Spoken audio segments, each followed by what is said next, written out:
Kung naghahanap kayo ng lugar na puno ng kasaysayan, mga alamat at likas na kagandahan, tara, tuklasin natin ang Arayat, Pampanga. Una nating pinasyalan ang mapayapa at kaakit-akit na Kong Dadongdam na matatagpuan sa paanan ng tanyag ng Mount Arayat National Park. Pagkatapos, nilakbay natin ang daan patungong Arayat Municipal Hall, ang sentrong tanggapan ng pamahalaan ng Arayat na nagsisilbing puso ng serbisyong publiko. Dito, nagpahinga tayo sandali habang kumain ng napakasarap na sisig, konting kalamansi, toyo.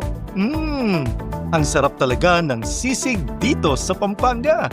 Sunod natin pinasyalan ang makasaysayang St. Catherine of Alexandria Parish Church na sumasalamin sa pananampalataya ng mga Kapampangan. Kaya halina kayo, samahan niyo akong tuklasin ang ganda ng Arayat, Pampanga.